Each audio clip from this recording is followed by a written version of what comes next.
સ્વાગત છે દોસ્તો આપનું અમારી યુટ્યુબ ચેનલ ઉપર। છેલ્લા કેટલાય સમયથી આમ આદમી પાર્ટીના ડેડિયાપાડાના એમએલએ ચૈતર વસાવા ચર્ચામાં છે। આદિવાસી સમાજના યુવાન છેલ્લા કેટલાય દિવસથી એમની જ્યારથી ધરપકડ થઈ છે ત્યારથી લઈને અત્યાર સુધીમાં એમની અનેક તસવીરો વાયરલ થઈ। આખરે એમના અનેક વિડીયો સોશિયલ મીડિયા પર પણ તમે જોયા હશે। એમની ધરપકડથી લઈને એમનો જેલવાસ લંબાયો, પછી એમને ઓફર મળી, આ ઓફરનો જેમણે અસ્વીકાર કર્યો। આ તમામ બાબતોને લઈને અનેક વિડીયોઝ આપણી સામે આવી રહ્યા છે, પરંતુ કેટલુંક સત્ય જે છે આપણી સામે આવી શકતું નથી। કેટલીક અફવાઓ જે છે આપણી સામે આવતી હોય છે, ત્યારે હકીકતે જાણવી રહી કે શું છે મહત્વનો નિર્ણય। ત્યારે દોસ્તો જાણવા માટે આ વિડીયોમાં અંત સુધી બન્યા રહેજો। આજના વિડીયોમાં અમે તમને આ તમામ બાબતે વાત કરીશું, માટે વિડીયોમાં આગળ વધીએ તે પહેલાં આપ અમારી યુટ્યુબ ચેનલ ઉપર પહેલીવાર આવ્યા હોય અને હજુ સુધી ચેનલને સબસ્ક્રાઇબ ન કરી હોય તો આજે જ નીચે રહેલું બેલ આઇકન દબાવીને અમારી યુટ્યુબ ચેનલને અવશ્ય સબસ્ક્રાઇબ કરી લેવાની જવાબદારી તમારી છે। સૌથી પહેલાં એ જણાવી દઈએ, 5 જુલાઈના રોજ એમની ધરપકડથી શરૂ કરીને એમના અલગ અલગ નિર્ણયો કોર્ટ દ્વારા લેવામાં આવ્યા। એમની ધરપકડથી શરૂ કરીને એમને જે જેલવાસ છે લંબાય છે, ત્યારબાદની પણ અનેક ઘટનાઓ સામે આવી। એમને માફીની ઓફર મળી, માફીની ઓફર પણ એમણે ઠુકરાવી દીધી। આમાં વાત એવી હતી કે એમના ઉપર જે વ્યક્તિએ કેસ કર્યો છે એ વ્યક્તિ સંજય વસાવાએ એવું કહ્યું કે મારા ઉપર થયેલો પ્રાંત અધિકારીની ઓફિસમાં હુમલો હું ભૂલી જવા માગું છું, પરંતુ જો ચૈતર વસાવા પોતે જાહેરમાં એમના સમાજની સામે આવીને માફી માગે, ત્યારે આ હકીકત જ્યારે સામે આવી અને ચૈતર વસાવાના ઉપર જ્યારે સૌ લોકોની નજર હતી, સમગ્ર ગુજરાતવાસીઓની એમના ઉપર નજર હતી કે હવે શું નિર્ણય લઈ શકશે ચૈતર વસાવા। પરંતુ જ્યારે એમના પ્રદેશ પ્રવક્તા હોય કે પછી અમુક લોકો એમને જાણવાનો પ્રયત્ન કર્યો તો એમણે કહ્યું અન્યાય સામેની આ લડત છે। એમના વકીલોએ પ્રદેશ પ્રવક્તાઓએ કહ્યું આ લડત ચાલુ રહેશે। ચૈતર વસાવા ન્યાયની માગણી કરી રહ્યા છે, તેઓ હાઈકોર્ટના દરવાજા પણ ખટખટાવશે।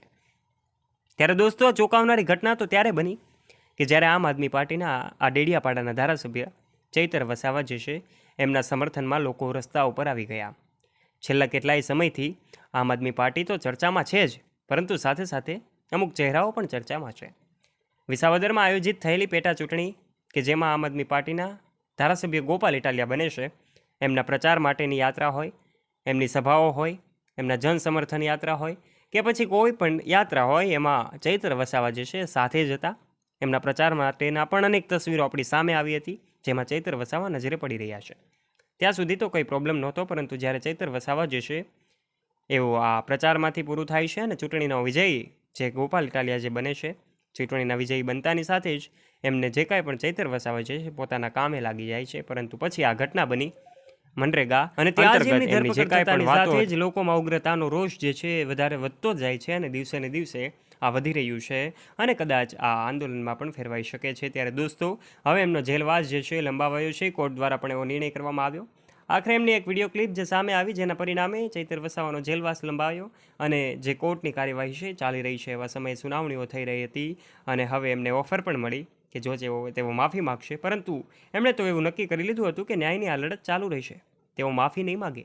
ત્યારે લોકોનો જે લોકચાહના એમને મળી રહી છે એ ખૂબ વધારે છે, પરંતુ આ લોકચાહનાની સામે આખરે શું એ ન્યાયની લડતમાં વિજય જાહેર થશે ખરા? તમને શું લાગે છે ચૈતર વસાવા ક્યારે નિર્દોષ જાહેર થશે અને આખરે એમની જેલની સજા લંબાવાઈ શકે? તમને તમારા વિચારો નીચે કમેન્ટ બોક્સમાં આવકારીએ છે। અને જો દોસ્તો તમને આજનો અમારો રોચક અને રસપ્રદ વિડીયો ગમ્યો હોય તો આ વિડીયોને લાઇક કરી દેજો, તમારા ફ્રેન્ડ્સ સાથે આ વિડીયોને શેર કરવાનું ના ભૂલતા, તથા આવા ને આવા રસપ્રદ અને રોચક વિડીયોઝ માટે આજે જ નીચે રહેલું બેલ આઇકન દબાવીને અમારી યુટ્યુબ ચેનલને અવશ્ય સબસ્ક્રાઇબ કરી લેવાની જવાબદારી પણ તમારી છે। ફરી મળીશું નવા વિડીયો સાથે, ત્યાં સુધી જોડાયેલા રહો અમારી યુટ્યુબ ચેનલ સાથે। ધન્યવાદ।